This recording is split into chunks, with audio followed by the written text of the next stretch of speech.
नमस्कार विद्यार्थी मित्रो, आज आपण मॉनेटरी पॉलिसीचा अर्थ, मॉनेटरी पॉलिसीची उद्दिष्टे, त्याचबरोबर मॉनेटरी पॉलिसीची विविध प्रकारचे टूल्स किंवा टेक्निक्स याबद्दल आज आपण माहिती घेणार आहोत. यापूर्वी आपण रिझर्व्ह बँक ऑफ इंडियाची स्थापना, रिझर्व्ह बँक ऑफ इंडियाचे प्रशासन, त्याचबरोबर रिझर्व्ह बँक ऑफ इंडियाची विविध प्रकारची कार्ये याविषयी आपण माहिती घेतलेली आहे. यानंतर आपण मॉनेटरी पॉलिसी म्हणजे काय, मॉनेटरी पॉलिसीची उद्दिष्टे कोणती असतात, त्याचबरोबर मॉनेटरी पॉलिसीची अंमलबजावणी करण्याच्या हेतूने कोणकोणत्या प्रकारचे टूल्स किंवा टेक्निक्स वापरली जातात याविषयीची माहिती आज आपण घेणार आहोत.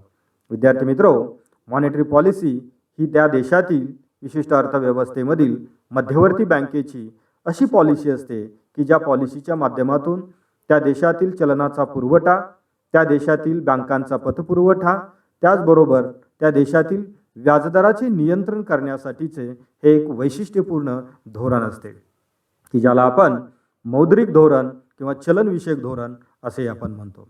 थोडक्यात एका विशिष्ट अर्थव्यवस्थेमधील चलन पुरवठा, पतपुरवठा व व्याजदराचे नियंत्रण करण्याच्या हेतूने ज्या धोरणाची जाणीवपूर्वक अंमलबजावणी ही मध्यवर्ती बँकेतून केली जात असते की त्यास आपण मॉनेटरी पॉलिसी किंवा चलनविषयक धोरण असे आपण म्हणतो.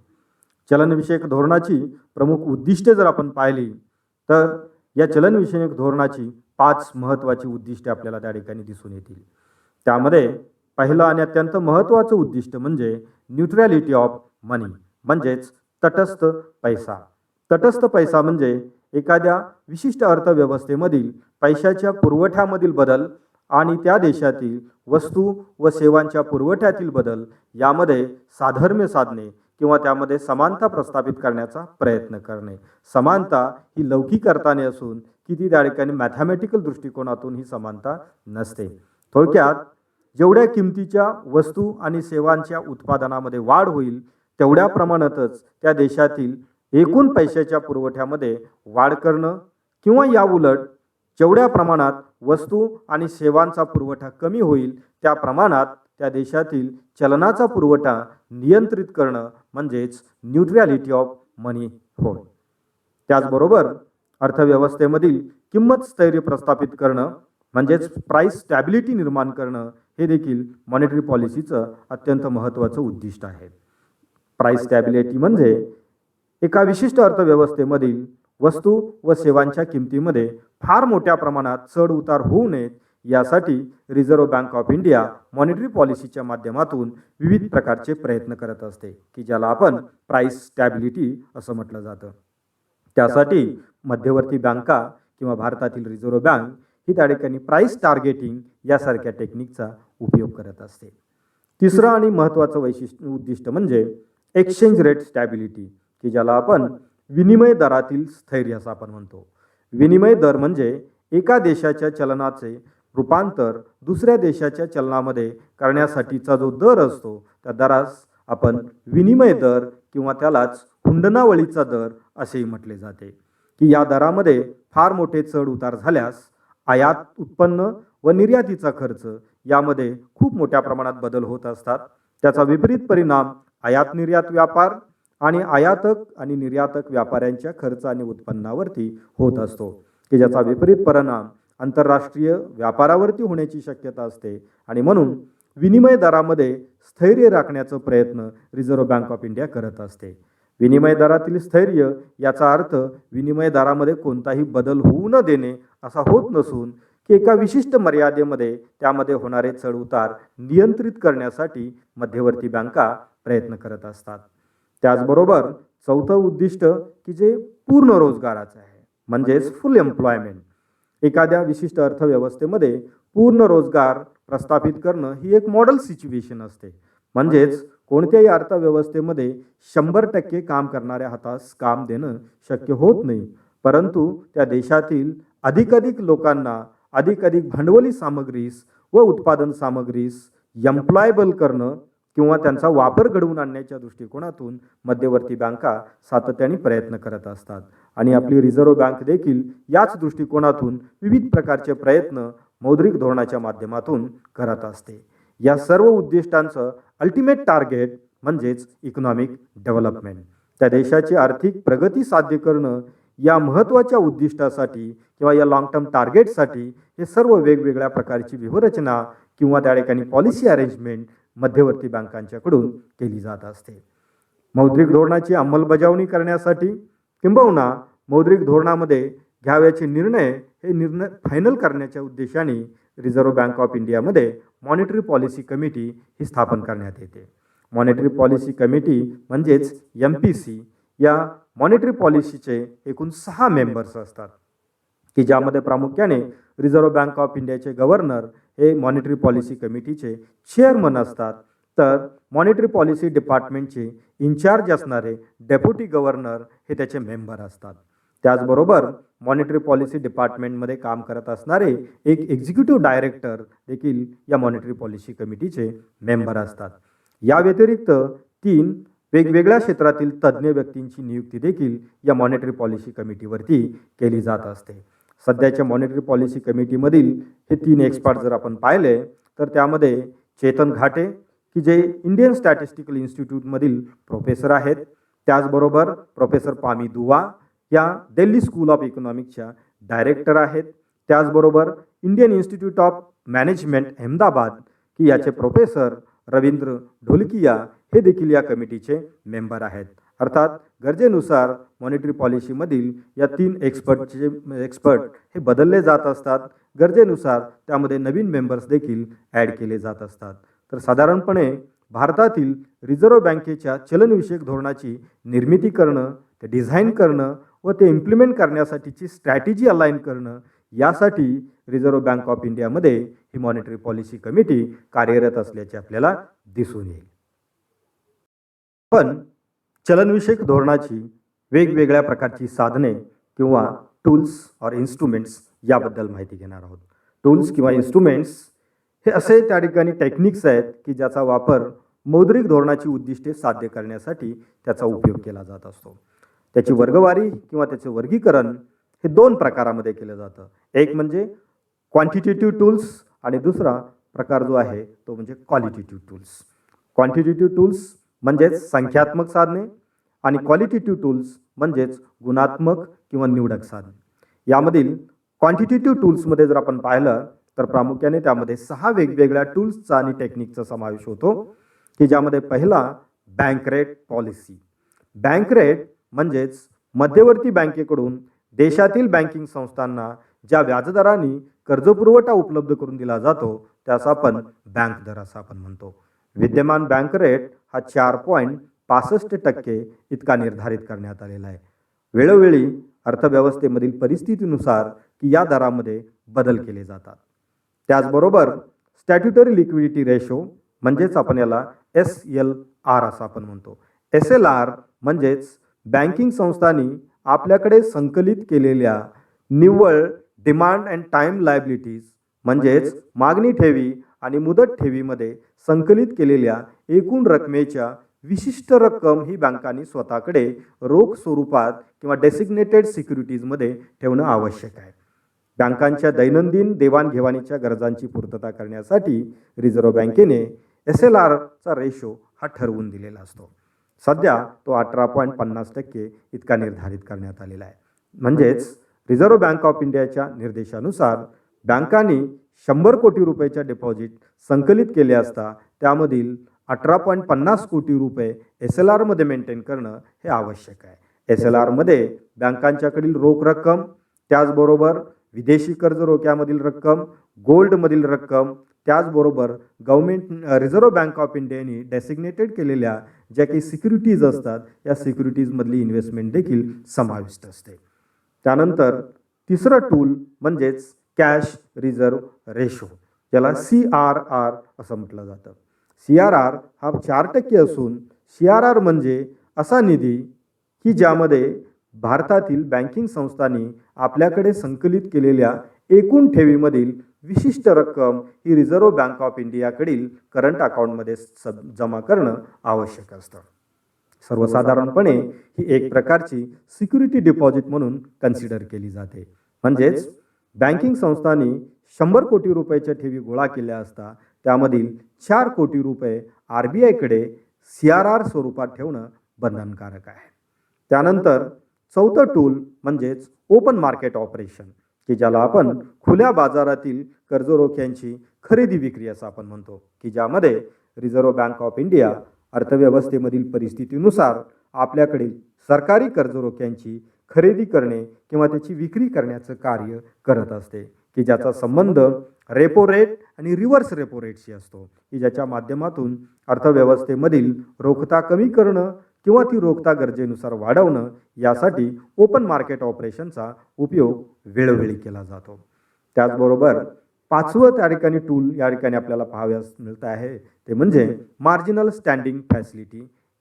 मार्जिनल स्टँडिंग फॅसिलिटी ही एक रिझर्व्ह बँक ऑफ इंडियाकडून देशातील शेड्युल्ड कमर्शियल बँक्स व शेड्युल्ड कोऑपरेटिव्ह बँकांच्यासाठी देऊ केलेली अशी एक सुविधा आहे, की ज्या सुविधेच्या अंतर्गत देशातील बँकांनी स्वतः संकलित केलेल्या एकूण डिपॉझिट्स म्हणजेच त्याच्यामधील net demand and time liabilities म्हणजेच NDTL या एकूण ठेवीच्या या NDTLच्या 1% रक्कम रिझर्व्ह बँक ऑफ इंडियाकडून 4.65% इतक्या व्याजदराने ही उपलब्ध करून दिली जात असते.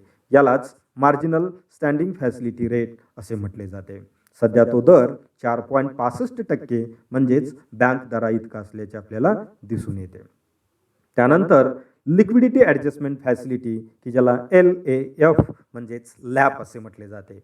यामध्ये प्रामुख्याने लिक्विडिटी इंजेक्शन आणि लिक्विडिटी ॲब्सॉर्प्शन या दोन टेक्निकचा उपयोग करून रिझर्व्ह बँक ऑफ इंडिया देशातील पैशाचा पुरवठा आणि वित्त पुरवठा त्याचबरोबर बँकांच्याकडून होणारा कर्ज पुरवठा नियंत्रित करण्याचे कार्य करत असते.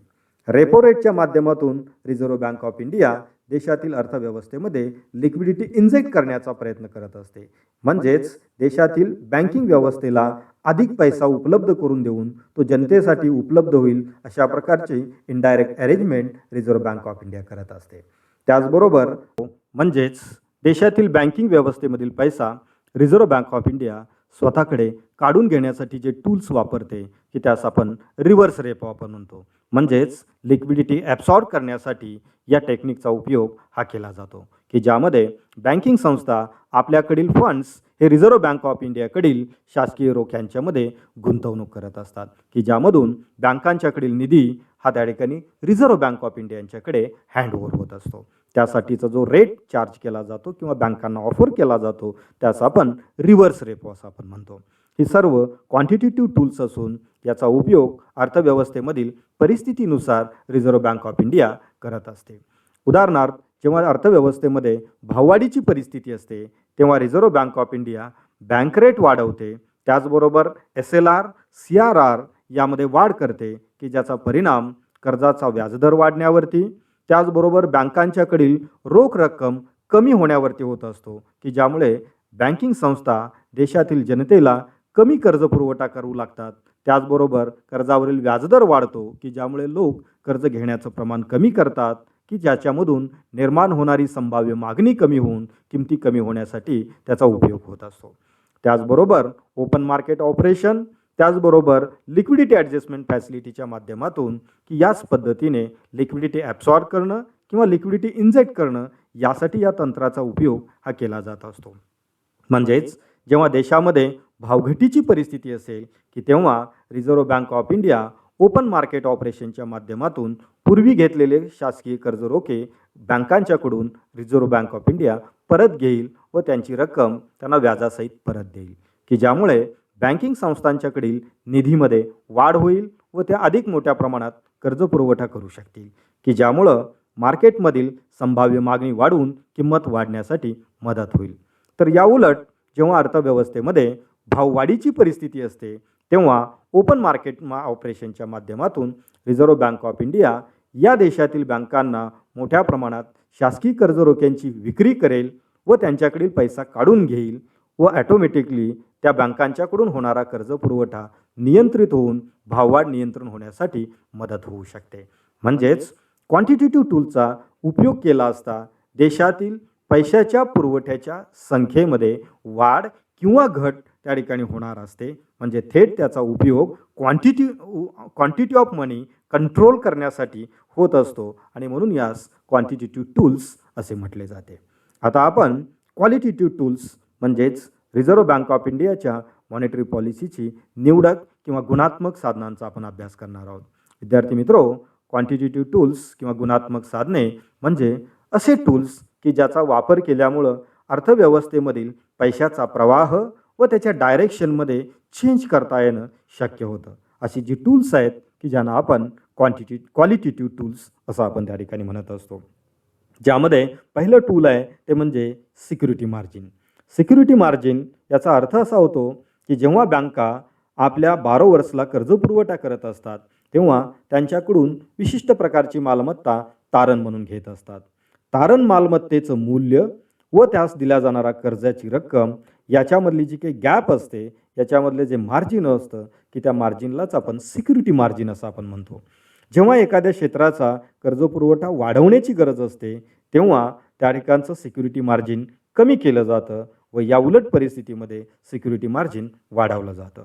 उदाहरणार्थ, औद्योगिक क्षेत्राचा कर्जपुरवठा कमी करून शेती क्षेत्राचा कर्जपुरवठा वाढवायचा असल्यास सिक्युरिटी मार्जिनमध्ये बदल केले जातात. म्हणजेच शेतकऱ्यांना अधिक कर्जपुरवठा करण्यासाठी त्यांनी तारण ठेवलेल्या मालमत्तेवरचं मार्जिन हे कमी केले जाईल. म्हणजेच त्यांना अधिक कर्जपुरवठा उपलब्ध करून दिला जाईल व औद्योगिक क्षेत्रातील उद्योजकांनी ज्या वस्तू तारण ठेवलेल्या आहेत, मालमत्ता तारण ठेवलेल्या आहेत की त्यासाठीचं सिक्युरिटी मार्जिन वाढवलं जाईल. म्हणजेच त्यांचा कर्जपुरवठा हा कमी केला जाईल. म्हणजेच 100 रुपयाच्या तारण मालमत्तेवरती 80% कर्जपुरवठा करण्याच्या ऐवजी उद्योजकांना 70%च कर्जपुरवठा केला जाईल व शेतकऱ्यांना मात्र कर्जपुरवठा वाढवण्यासाठी 100 रुपयाच्या मालमत्तेच्या तारणावरती 80%च्या ऐवजी 90% कर्जपुरवठा हा केला जाईल. यालाच तारण गाळा बदलणं असं म्हटलं जातं. त्यानंतर सिलिंग ऑन कन्झ्युमर क्रेडिट. जेव्हा अर्थव्यवस्थेमध्ये भाववाढीची परिस्थिती असते तेव्हा ग्राहकांच्याकडून होणारी मागणी, वेगवेगळ्या वस्तू व सेवांना होणारी मागणी नियंत्रित करण्यासाठी जे कन्झ्युमर लोन्स असतात, उपभोग्य कारणासाठी दिली जाणारी जी कर्ज असतात की ती नियंत्रण करण्याबाबतच्या सूचना रिझर्व्ह बँकेकडून दिल्या जातात. त्या संदर्भात सीलिंग म्हणजे अप्पर लिमिट त्या ठिकाणी ठरवून दिली जाते की ज्याच्या पुढे कन्झ्युमर लोन्स ही डिस्ट्रीब्यूट करता येत नाहीत. त्यानंतर तिसरा प्रकार म्हणजे रेशनिंग ऑफ क्रेडिट. याचा अर्थ असा होतो की बँकिंग संस्थांना विशिष्ट क्षेत्रासाठी कर्जपुरवठा करण्यासाठी रिझर्व्ह बँक ऑफ इंडिया विशिष्ट फंड्स हे उपलब्ध करून देत असते की ज्यामुळं त्या विशिष्ट क्षेत्रातील बॉरोवर्सना, कर्जदारांना, बँकांना अधिक कर्ज वाटप करता येणं शक्य होतं. जेव्हा अर्थव्यवस्थेमधील काही विशिष्ट क्षेत्रासाठी अधिक निधीची गरज असते तेव्हा अशा प्रकारचं रेशनिंग करण्याची सुविधा रिझर्व्ह बँक ऑफ इंडिया सुरू करत असते. सध्याच्या परिस्थितीमध्ये जर आपण पाहिलं तर रिझर्व्ह बँक ऑफ इंडियाने national housing bank, NABARD, SIDBI यासारख्या संस्थेत अधिक निधी उपलब्ध करून देऊन हे रेशनिंग वाटप केल्याचं आपल्याला निदर्शनास येईल. वेळोवेळी त्या वेळच्या परिस्थितीनुसार रिझर्व्ह बँक ऑफ इंडिया अशा प्रकारचे क्रेडिट रेशनिंग करत असते. त्यानंतर चौथा त्या ठिकाणचं महत्त्वाचा ऑप्शन म्हणजेच डिस्क्रिमिनेटरी इंटरेस्ट रेट पॉलिसी किंवा त्यालाच विभेदात्मक व्याजदराचं धोरण असंही म्हटलं जातं. याचाच अर्थ म्हणजे वेगवेगळ्या प्रकारचे व्याजदर आकारणे.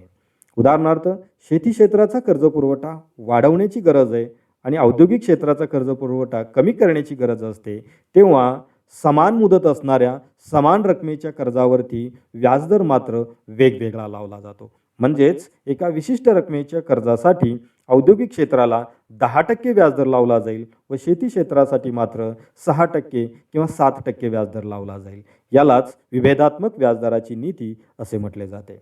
या व्यतिरिक्त रिझर्व्ह बँक ऑफ इंडिया वेळोवेळी मार्गदर्शक सूचना जारी करत असते. त्या वेळच्या परिस्थितीनुसार रिझर्व्ह बँक या देशातील बँकांना कर्ज वाटपाबाबत, त्याचबरोबर उपभोग्य कर्ज आणि उत्पादक कर्जामध्ये की वेगवेगळ्या पद्धतीनं बदल करण्यासाठी काही सूचना देत असते की ज्या सूचना बँकांनी पाळाव्यात अशा प्रकारची अपेक्षा असते. या व्यतिरिक्त रिझर्व्ह बँकेचे गव्हर्नर आणि डेप्युटी गव्हर्नर देशातील बँका व वित्तीय संस्थांना काही नैतिक समजावणी देत असतात वेगवेगळ्या कॉन्फरन्सच्या माध्यमातून, वेगवेगळ्या अधिसूचनेच्या माध्यमातून की अशा प्रकारच्या नैतिक समजावणी देण्याचं कार्य रिझर्व्ह बँक ऑफ इंडिया वेळोवेळी करत असते.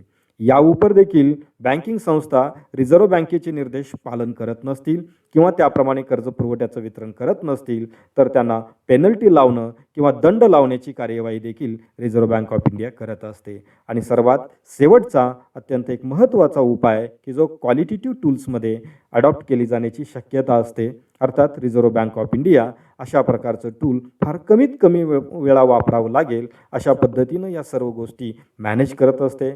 मात्र काही वेळेस बँकेचं लायसन रद्द करणं, बँकेवरती प्रशासक नेमणं किंवा त्यांच्यावरती लीगल ॲक्शन घेणं, त्याचबरोबर त्यांच्या कारभाराची प्रसिद्धी देणं म्हणजेच कॉन्फरन्सच्या माध्यमातून असेल, न्यूजपेपरच्या माध्यमातून असेल किंवा मीडियाच्या माध्यमातून असेल की अशा बँकेच्या चुकीच्या कार्यवाहीबाबत प्रसिद्धी देण्याचं कार्य देखील RBI करू शकते. परंतु अशा प्रकारचे हार्ड मेजर्स घ्यावे लागणार नाहीत. अशा पद्धतीनं सर्व गोष्टी व्यवस्थापन त्याचं करण्याचं काम रिझर्व्ह बँक ऑफ इंडिया करत असते.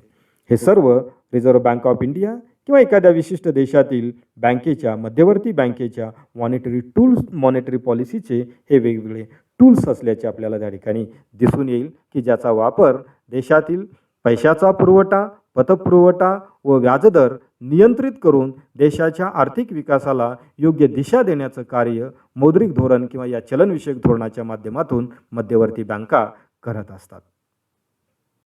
विद्यार्थी मित्रो, मौद्रिक धोरण हे देशातील अर्थव्यवस्थेला दिशा देण्यासाठी व अर्थव्यवस्थेचा विकास घडवून आणण्यासाठी एक अत्यंत महत्त्वाचं धोरण असलं तरी हे धोरण नेहमीच पूर्णपणे यशस्वी होतच असं नाही.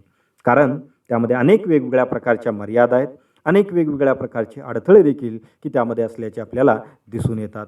नेहमी आपल्यासमोर एक प्रश्न निर्माण होतो की या देशामध्ये गव्हर्नमेंट ऑफ इंडिया, भारत सरकार वेगवेगळ्या प्रकारच्या आर्थिक धोरणाच्या माध्यमातून, बजेटरी पॉलिसीच्या माध्यमातून देशाचा आर्थिक विकास साध्य करण्याचा व वेगवेगळ्या आर्थिक समस्या कमी करण्याचा प्रयत्न करत असते. तर दुसरीकडे देशाची मध्यवर्ती बँक देखील मॉनिटरी पॉलिसीच्या माध्यमातून वेगवेगळ्या उपाययोजना करत असते. तरी देखील देशामधील बेरोजगारी, भाववाढ किंवा औद्योगिक विकासाची मंद गती यासारखे अनेक प्रश्न आपल्यासमोर उभे असलेले दिसतात. याचं सगळ्यात महत्त्वाचं कारण म्हणजे की मॉनिटरी पॉलिसीच्या अंमलबजावणीमध्ये येणारे वेगवेगळ्या प्रकारचे अडथळे आहेत की ज्यामधील काही महत्त्वाचे अडथळे किंवा त्याच्या मर्यादा आपण या ठिकाणी त्याची चर्चा करणार आहोत. सर्वप्रथम मी आपलं लक्ष या ठिकाणी वेधू इच्छितो ते म्हणजे कॉन्ट्रोवर्शियल बजेटरी पॉलिसी. देशातील मॉनिटरी पॉलिसी यशस्वी होण्यासाठी या देशातील बजेटरी पॉलिसी ही मॉनिटरी पॉलिसीची साधर्म साधणारी किंवा समन्वय साधणारी असणं अत्यंत आवश्यक असते. मात्र बऱ्याच वेळेला असे निदर्शनास येते की reserve bank of India monetary पॉलिसीच्या माध्यमातून देशातील पैशाचा पुरवठा कमी करण्याचा प्रयत्न करत असते. त्याच वेळेला गव्हर्नमेंट बजेटरी पॉलिसीच्या माध्यमातून, वेगवेगळ्या अनुदानाच्या धोरणाच्या माध्यमातून किंवा सार्वजनिक खर्चाच्या माध्यमातून अर्थव्यवस्थेमधील पैशाचा पुरवठा वाढवण्याचा प्रयत्न करत असते. म्हणजेच हे परस्पर विरोधी प्रयत्न की रिझर्व्ह बँक ऑफ इंडियाची मॉनिटरी पॉलिसी ही प्रॉपर एक्झिक्यूट होण्यामध्ये अडथळे निर्माण करत असतात. त्याचबरोबर मॉनिटरी पॉलिसी अंमलबजावणी करण्याची यंत्रणा म्हणजेच देशातील वेगवेगळ्या प्रकारच्या scheduled and non scheduled banks असतात. मात्र मॉनिटरी पॉलिसीचा संबंध हा नॉन बँकिंग फायनान्शियल कंपनीज, त्याचबरोबर इंडिजिनियस बँकर्स किंवा एतद्देशी बँकर्स आणि वित्तपुरवठा करणाऱ्या इतर संस्था, संघटनांशी त्याचा फारसा संबंध थेट नसतो. त्यामुळे केवळ बँकांशी हाताशी धरून मॉनिटरी पॉलिसीच्या माध्यमातून सर्व उद्दिष्टे पूर्ण करणं सहज शक्य असत नाही. त्याचबरोबर भारतासारख्या विकसनशील देशामध्ये सर्व मनी मार्केट म्हणजेच नाणे बाजार हा संघटित स्वरूपाचा नसतो. तर त्यामध्ये व्यापारी, त्याचबरोबर सावकार, त्याचबरोबर जमीनदार, अनेक वेगवेगळ्या प्रकारच्या अनऑर्गनाइज्ड सेक्टर्समधल्या BC, चीट फंड्स यासारख्याही संस्था काम करत असतात की ज्यांच्यावरती नियंत्रण ठेवणं रिझर्व्ह बँक ऑफ इंडियाला सध्या तरी पूर्णपणे शक्य नाही आहे. आणि त्यामुळे अशा परिस्थितीमध्ये मॉनिटरी पॉलिसी सक्सेस करणं ही खूप मोठी चॅलेंजिंग बाब असते. कारण या देशामध्ये खूप मोठ्या नॉन बँकिंग फायनान्शियल कंपनीज की ज्याच्यामध्ये इन्व्हेस्टमेंट कंपनीज असतील, लोन कंपनीज असतील, हाऊसिंग फायनान्स कंपनीज असतील, पर्सनल फायनान्स करणाऱ्या कंपनीज असतील किंवा इतर वेगवेगळ्या प्रकारच्या अनऑर्गनाइज्ड सेक्टरमधल्या संस्था असतील की त्यांचं अस्तित्व हे मोठ्या प्रमाणात आहे. आणि ग्रामीण अर्धनागरी भागातील कर्जदाराचं डिपेंडन्सी किंवा त्यांचं अवलंबित्व या संस्थांवरती देखील असल्याचं आपल्याला पाहावयास मिळतं. या व्यतिरिक्त या देशातील अत्यंत एक महत्त्वाची समस्या म्हणजे या देशामध्ये काळ्या पैशाचं अस्तित्व, किंबहुना ज्याला आपण पॅरलल इकॉनॉमी किंवा समांतर अर्थव्यवस्था असं आपण म्हणतो, की जी रिझर्व्ह बँक ऑफ इंडियाच्या ट्रॅपमध्ये येत नाही आहे, परंतु त्याचा इफेक्ट अर्थव्यवस्थेमधील वेगवेगळ्या घटकांच्यावरती हा होत असतो आणि त्यामुळं मॉनिटरी पॉलिसीमध्ये अनेक वेगवेगळ्या प्रकारचे त्याच्या इम्प्लिमेंटेशनमध्ये अडथळे येते असलेले आपल्याला दिसतात.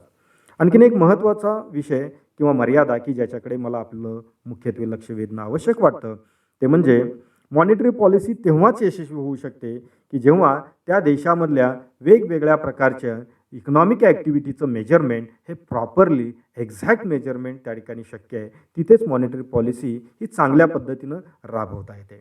परंतु सध्या जर आपण भारतातील पैशाच्या पुरवठ्याचं मोजमाप करण्याची पद्धती, त्याचबरोबर देशातील राष्ट्रीय उत्पन्न मोजण्याच्या पद्धती जर आपण पाहिल्या तर आपल्या असं लक्षात येईल की या देशातील राष्ट्रीय उत्पन्नाचं मोजमाप हे अत्यंत काळजीपूर्वक आणि ॲक्युरेटपणे करता येणं सध्या तरी शक्य नाही. त्याची अनेक कारणं आहेत.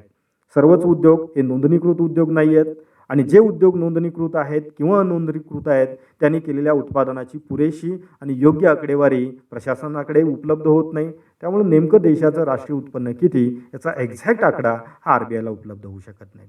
तसेच ब्लॅक मनी आणि रिझर्व्ह बँकेचा लीगल टेंडर मनी या दोन्हीचंही मोजमाप करणं सध्या तरी पूर्णपणे शक्य नाही आहे. जे टूल्स आणि टेक्निक्स उपलब्ध आहेत त्याच्या माध्यमातून आपण पैशाच्या पुरवठ्याचं मोजमाप करण्याचा प्रयत्न करत असतो, ना की आपण त्याचं कंप्लीट मोजमाप करू शकत आहोत.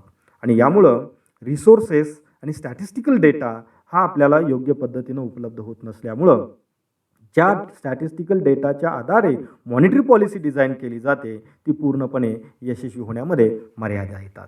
त्याचबरोबर पैशाचा भ्रमणवेग ही एक अशी बाब आहे की ज्याचं सहज मोजमाप करता येणं सध्या तरी शक्य नाही आहे. परंतु जर डिजिटल इकॉनॉमी जर झाली किंवा जर आपण कॅशलेसचा वापर मोठ्या प्रमाणात करायला लागलो तर निश्चितपणे वेलोसिटी ऑफ मनीचं कॅल्क्युलेशन करणं किंवा त्याचं काउंटिंग करणं शक्य होईल. परंतु सध्या बार्टर सिस्टम बरोबरच मॉनिटरी सिस्टम आणि त्याचबरोबर डिजिटल सिस्टम या तिन्ही सिस्टम्स एकाच वेळेला त्या ठिकाणी काम करत असताना आपणास पाहाव्यास मिळत आहेत.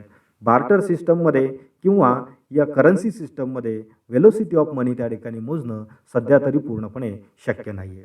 त्याचबरोबर अनेक वेळा गव्हर्नमेंटच्या माध्यमातून रिझर्व्ह बँक ऑफ इंडियावरती वेगवेगळ्या प्रकारचे डायरेक्ट आणि इनडायरेक्ट प्रेशर्स क्रिएट केले जातात की ज्यामुळं रिझर्व्ह बँक ऑफ इंडियाला मॉनिटरी पॉलिसी इम्प्लिमेंट करण्यामध्ये पूर्णपणे स्वायत्तता आहे असं म्हणणं थोडंसं धाडसाचं त्या ठिकाणी ठरू शकतं. या व्यतिरिक्त आपण ओपन इकॉनॉमीमध्ये आहोत आणि त्यामुळे जगातील अनेक अर्थव्यवस्थांमध्ये होणाऱ्या घडामोडीचे परिणाम, चांगले आणि वाईट परिणाम आपल्या देशातील अर्थव्यवस्थेवरती देखील होत असतात. त्याचा डायरेक्ट आणि इनडायरेक्ट इम्पॅक्ट आपल्या इकॉनॉमीवरती होत असतो. जसे की फॉरेन एक्सचेंज मार्केट असेल, जगातील वेगवेगळ्या देशामधील फायनान्शियल मार्केट्स असतील, ऑइल मार्केट्स असतील, इम्पोर्ट एक्सपोर्ट पॉलिसी असेल किंवा त्यामधले वेगवेगळ्या प्रकारच्या वस्तूमध्ये होणारे बदल असतील, या सगळ्याचा परिणाम देशातील मॉनिटरी पॉलिसीच्या इम्प्लिमेंटेशनवरती होत असतो. आणि त्यामुळे आपणास लक्षात येईल की या वेगवेगळ्या प्रकारचे अडथळे किंवा या वेगवेगळ्या प्रकारच्या मर्यादा मॉनिटरी पॉलिसीचं इम्प्लिमेंटेशन करण्यासाठी येत असल्यामुळे ही पॉलिसी पूर्णपणे सक्सेस होत नसल्याचे आपल्याला दिसते आहे. तथापि रिझर्व्ह बँक ऑफ इंडियाबाबत आपल्याला एक महत्त्वाची गोष्ट या ठिकाणी नमूद करणं आवश्यक आहे की जगातील अनेक देशातील मध्यवर्ती बँकांच्या बाबत जर रिझर्व्ह बँकेची तुलना केली तर आपल्याला लक्षात येईल की अत्यंत चांगल्या पद्धतीनं मॉनिटरी पॉलिसीचं अंमलबजावणी करण्याचं कार्य ही रिझर्व्ह बँक ऑफ इंडिया करते आहे. कारण आपल्यासारख्या डेव्हलपिंग इकॉनॉमीशी जर आपण तुलना केली तर आपल्याला निश्चितपणे दिसून येईल की गेल्या दशकामध्ये अनेक वेगवेगळ्या प्रकारचे प्रॉब्लेम्स जगभरातल्या डेव्हलपिंग इकॉनॉमीजमध्ये निर्माण झाले. परंतु केवळ रिझर्व्ह बँक ऑफ इंडियाच्या उत्तम आणि नियोजनबद्ध मौद्रिक धोरणामुळं आणि त्याच्या योग्य अशा मॅक्सिमम अशा चांगल्या पद्धतीनं त्याचं इम्प्लिमेंटेशन करण्याची जी पद्धती आहे की ज्याच्यामुळं की आपल्यासमोर कमीत कमी प्रश्न निर्माण झालेले आपल्याला पाहायला मिळतात. निश्चितपणे बजेटरी पॉलिसी आणि मॉनिटरी पॉलिसी या दोन्हींच्यामध्ये जर योग्य प्रकारचं कोऑर्डिनेशन जर करू शकलो तर निश्चितपणे दोन्ही धोरणं चांगल्या पद्धतीनं यशस्वी होतील आणि या देशाच्या आर्थिक विकासाला योग्य दिशा आणि योग्य गती त्या ठिकाणी मिळू शकेल असं वाटतं. विद्यार्थी मित्रो, की रिझर्व्ह बँक ऑफ इंडिया किंवा मध्यवर्ती बँकेची मॉनिटरी पॉलिसी, तिची उद्दिष्टे, त्याचबरोबर त्या संबंधातले अनेक वेगवेगळ्या प्रकारची टूल्स अँड टेक्निक्स याची माहिती अत्यंत चांगल्या पद्धतीने आपणास समजलेली असेल अशी अपेक्षा आहे. धन्यवाद.